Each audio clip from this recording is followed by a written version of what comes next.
A man named Aristotle once said, "The only way to avoid criticism is to say nothing, do nothing, and be nothing."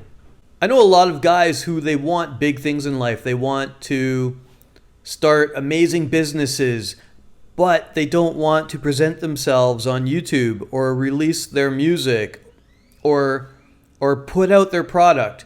They want to date the hottest women, but they don't want to be seen approaching. They don't want to be seen as creepy, and they don't want to be judged. Well, like Aristotle said, if you say nothing and do nothing, you're going to be nothing. Are you letting what other people think about you stop you from taking any action, from becoming great, from doing anything? So in my life, I've put myself out there quite a bit, to limited success at times and to great success at others. But I can tell you this, in my own experience, if I did nothing and said nothing, I would probably still be stuck in small town Canada, working in a factory with a fat wife and kids who I didn't want because they wouldn't be genetically gifted like myself. And and yeah, I would be miserable, right? And there came a point in my own life where I realized that in order to break out of this hell, this self-imposed hell I put myself in, I needed to get out and put myself out there more. So that's why I wrote books. I made myself very vulnerable through these books, telling my stories like in 1,000 Tiny Failures. I approached thousands of strange women. A lot of them rejected me, and not only rejected me, mocked me to my face, told me to go away, made fun of me, humiliated me. And I did that so that I could battle harden my soul against rejection. I've created YouTube channels, including this one, where I travel around the world and I talk about what I believe in. I talk about my philosophies. And because of all of these instances of putting myself out there, I've been able to free myself from wage slavery.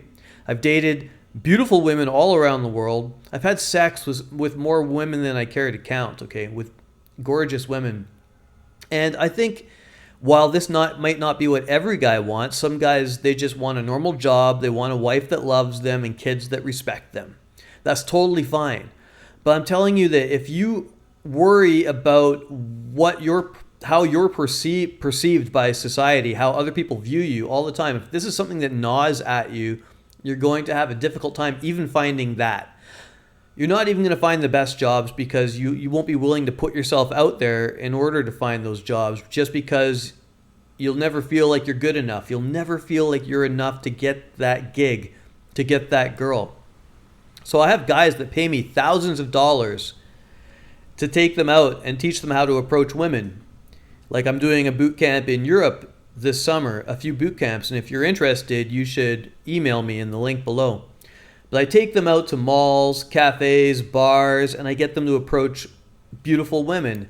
And a lot of them, they won't go because there's too many people standing around. And they say, "Tony, but people are going to see me. People are going to hear me. What if they judge me? What if they think I'm creepy?" And you have to risk being creepy. You have to risk that some people are going to judge you. Some people might look down on what you're doing as being weird or extreme. But you know what? When you've got this sexy woman with a little waist and a great big ass, and you've got her bent over your bed and you're pummeling her doggy style while she screams, "Yes, daddy, yes," are you really going to care what haters think about you? No. And to tell you the truth, most people don't hate on men who are proactively trying to get laid, because that is how the human race has spread itself across this planet, through having sex, through men having the guts to go up and approach women. So I want you to think of this concept very, very deeply. You are going to die. It could be tomorrow. You could walk out of your front door and get hit by lightning. You could get smoked by a truck. You could pick up some strange disease that eats your liver and you die in your sleep. You could have too many drinks one night and choke on your own vomit and die even after 3 beers. You never know. You could die in your sleep. You could live another 5 years or 10 years and then have a heart attack suddenly. Blah! And you spent all that time waiting for permission to finally step out and experience life, to finally go travel. You're waiting for that 2-week vacation to take a trip. You're waiting until you've lost 20 pounds and got your six-pack abs so that you can finally approach women.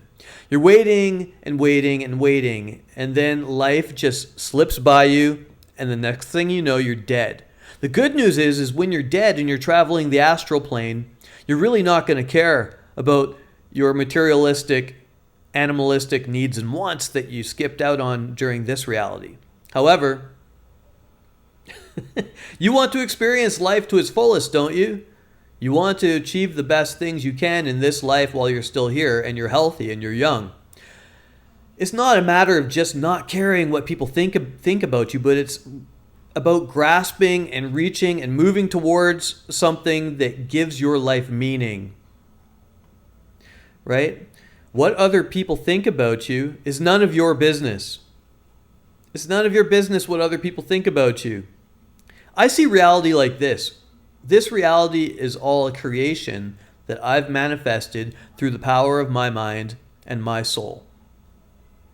Think about this notion. What if your God, maybe not the Christian God or the Buddhist God or whatever God, but you're just a God here experiencing the human experience. And while you're here, you're not allowed to remember what it's like to be a God. You forget. And then when you die, you go back into the all, as the Hermetic prophets called it, the all, and you have to upload and share those experiences that you had being a human. And when you're standing before the council of souls and they say, "What was it like?" "Well, I don't know. I was actually just too worried about what people thought about me." And they're going to show you all the women, all the opportunities that you missed because you didn't want to be judged. You didn't want people to think you were weird. You were trying to fit in to this little human tribe. How ridiculous will that be? And then they'll say, "Well, you know what? In a million cycles of the sun or whatever, you get to try again. You get reincarnated. But you're not going to remember that you fucked up the first try." So that's it. Right? Ralph Waldo Emerson, he said, "To be yourself in a world that is constantly trying to make you something else is the greatest accomplishment." Other people have plans for you. Your family might have plans for you. Your mom and your dad might want you to go to college, get a proper job as a lawyer or an accountant, and marry Susie from down the street, have 3 kids. And I have a suspicion that that's not what you envision for yourself. Maybe you want to be a rock star or a rapper, but you're too afraid to release your album because you don't want people to judge you until you're ready.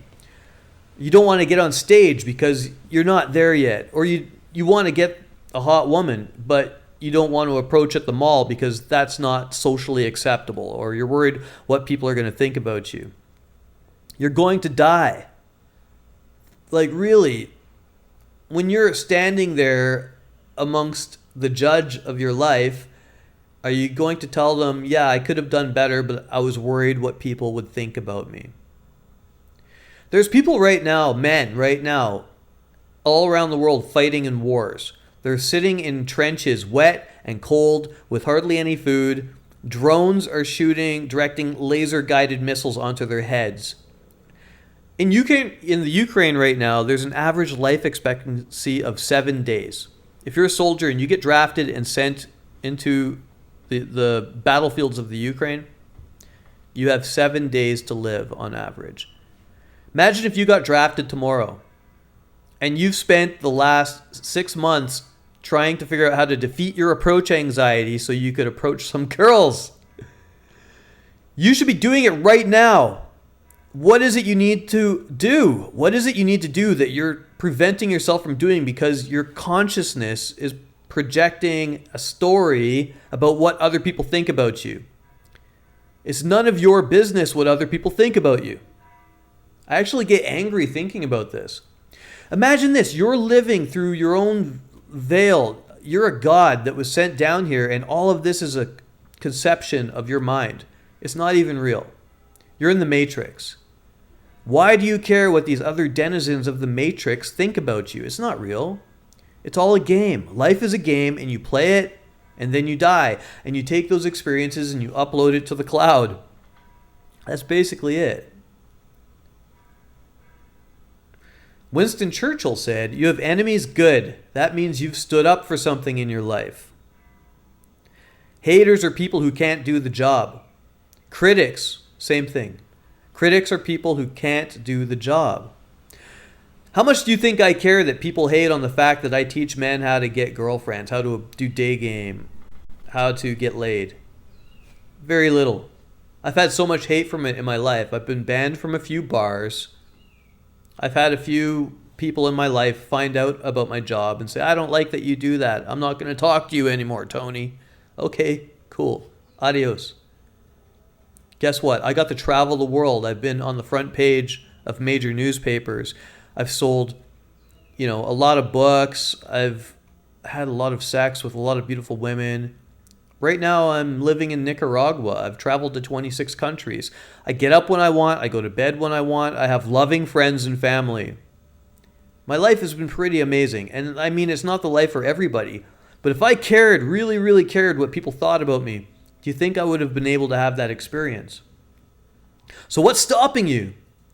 What's stopping you from going out and meeting women, getting on stage, presenting yourself, doing something that risks you being judged? When you take the big risks, you get the big rewards. Go out today and approach 10 women. And do it again tomorrow. And who cares if people see you? Because one of those girls is going to be so impressed by the size of your balls, and she's going to take you home. She's going to lick you up and down, and then she's going to cook you dinner. I swear to God. Because women are super attracted to guys who don't give a fuck. It's so hot to see someone who's totally present in the present moment and really doesn't care what anybody thinks about them. It's like a rock star or a movie star. You could be the star of your own movie. You just have to start living like you are a star in your own movie. And that's all reality is. That's all this life is. It's a play. It's a game. It's a movie. With some laws. You can't jump up and fly. You can't take your own head off and play basketball with it. But you can go approach 10 women and tonight be having sex with a supermodel. I'm not saying that'll happen after 10 tries, but if you don't go out and play the game, you're not going to win that prize. The women will not reward you. The universe will not reward you if you don't try. So, if you want to get over your approach anxiety, I created this free ebook called the Fearless Approach Blueprint that'll teach you a psychological hack that'll destroy your approach anxiety so you can actually approach women. It's free. Grab it in the link. And I will talk to you later. I'll talk to you later. Stop caring what people think. Get out and do something. Do it today. Adios.